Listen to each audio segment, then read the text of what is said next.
ఏనాడు నీ పరిపాలన మాకు వరం, నీ వల్లే ఈ రాష్ట్రపు సంక్షేమం సత్యం నిత్యం సఫలం. జనగణ మంగళ నాయకుడా, ఘనమపు చరితల నాయకుడా, పలుతరములు మము పరిపాలించర స్వామికుడా. నవయుగ మేధో సైనికుడా, సమయము తెలియని సేవకుడా, యువన వ్యాంధ్రకు ప్రగతిని చూపర సాధకుడా, వైతాళికుడా.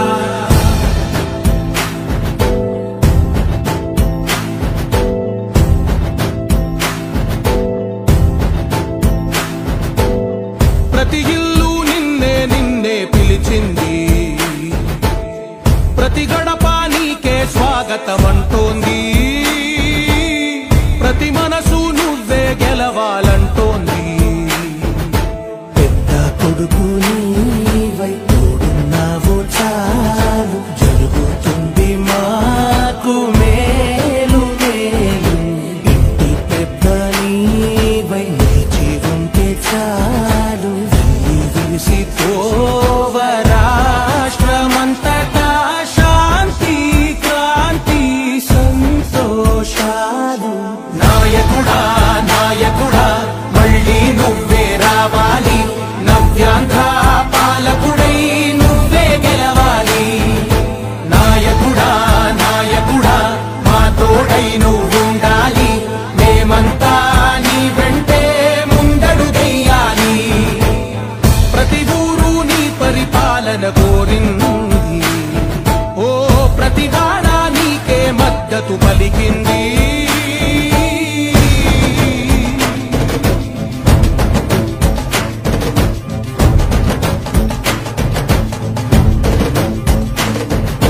విధి లేక ఏ నిధి లేక విడిగా కదిలిన రాష్ట్రాన్ని శూన్యం నుంచి సౌభాగ్యానికి నువ్వే మార్చావు. ఆత్మ గౌరవ గీతికవై, మా జాతి పౌరుష దీపికవై, నవ్యాంధ్ర జనతా సారథివై నడిచావు నడిపావు. మా బంగారు భవితనువై, మా రానున్న చరితనువై, మా ప్రియతమ నేతనువై గెలిచావు గెలిచావు.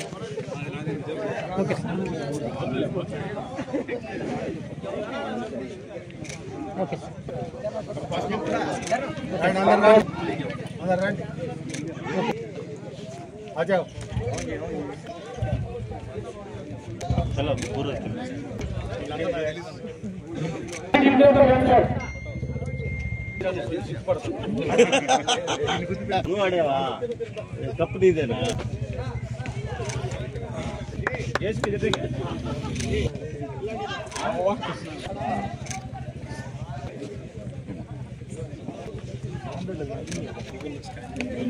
నెక్స్ట్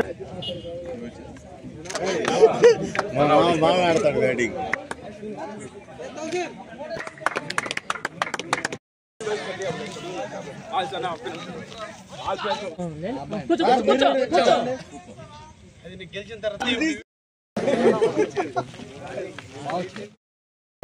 శుభాకాంక్షలు. ఇప్పుడున్న వాళ్ళందరూ నాకులో ఊపిలో చిన్నాను కాబట్టి అందరికీ ధన్యవాదాలు. మీరందరూ ఆహ్లాదకరంగా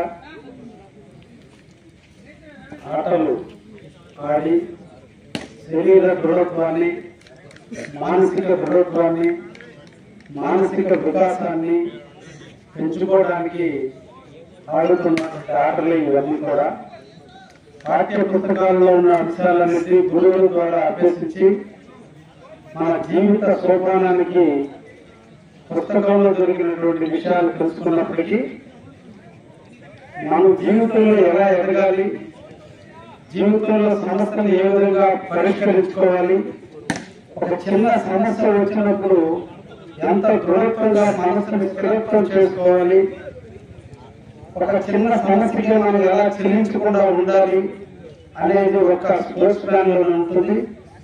ఎన్ని అవంతరాలు వచ్చినా, ఎన్ని అపజయాలు దక్కినా, ఈ రోజు అపజయం రేపటి విజయానికి నాంది పలుకుతుంది అనేటువంటి ఒక ధర్మాన్ని పాటించి విజయానికి అపజయానికి కుంగిపోకుండా విజయానికి గర్వపడకుండా అందరం కూడా ఆడినంత చెప్పే మన అందరం కూడా కాంపిటీషన్, కానీ ఆడి బయటకు వచ్చిన తర్వాత మన అందరం కూడా ఫ్రెండ్స్ అనేటువంటి లక్షణాన్ని గురువులు లేకుండానే తెలుసుకునేది ఒక స్పోర్ట్స్ మ్యాన్ లోనే ఉంటుంది.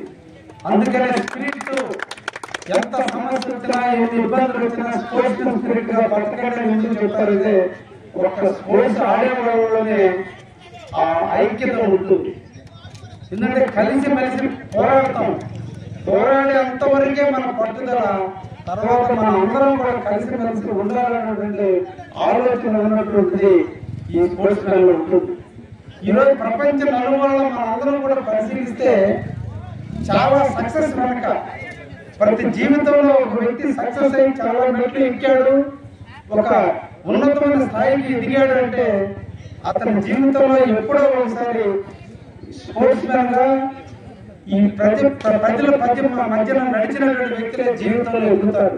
కాబట్టి మీరందరూ కూడా ఏదో సంక్రాంతిలో ఇక్కడ ఉన్నటువంటి విద్యార్థులు కావచ్చు, సాఫ్ట్వేర్ ఎంప్లాయీస్ కావచ్చు, లేదా మన కావలి అల్లుళ్ళు కావచ్చు, కావలి బంధుమిత్రులుగా వచ్చినటువంటి ఈ సంక్రాంతి సందర్భంగా వచ్చిన వ్యక్తులు కావచ్చు, లేదా స్థానికులు కావచ్చు, అందరూ కూడా ఈరోజు మీరు ఆడినప్పటికీ ఒక మంచి కాన్సెప్ట్, ఒక మంచి స్నేహపూర్వక వాతావరణంలో మీరు అందరూ కూడా ఆడినందుకు ఇందాకేదో మీ మధ్య ఒక చిన్న ఇష్యూ వస్తే ఇంకొకరైతే రాజకీయాలు కలవలసిన పొట్టుకు వెళ్ళిపోయినాడు.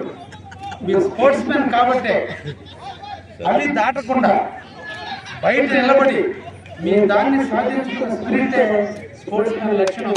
కాబట్టి మనందరం కూడా ప్రత్యేకంగా అభినందిస్తూ గెలిచిన వాళ్ళు ఆనందించొద్దు, కుంగుతున్నాడు, ఇదేం పెద్ద గేములు కాదు. అయితే నాకు ఇక్కడ వచ్చిన తర్వాత అనిపించింది క్రికెట్ ఇట్లా కూడా ఆడొచ్చు నేను చూస్తున్నా.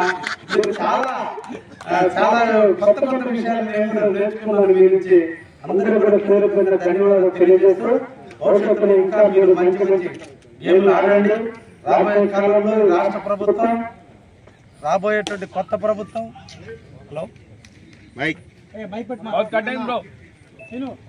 రాబోయే కాలంలో మన కావలి కూడా ఒక స్టేడియం అవసరం ఎంతైనా ఉంది. చాలా మంది యూత్ ఉన్నారు. ఇప్పటి యూత్ రేపు ఈ దేశానికి, ఈ ప్రాంతానికి పట్టుకొమ్మలు. కాబట్టి ఫ్యూచర్ లో మనం కావలిలో ఒక మంచి స్టేడియాన్ని ఏర్పరచుకునే దాంట్లో నేను కూడా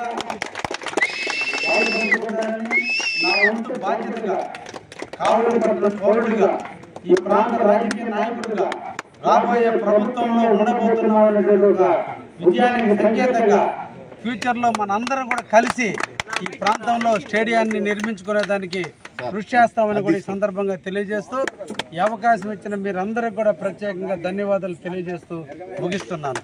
థ్యాంక్ యూ వెరీ మచ్.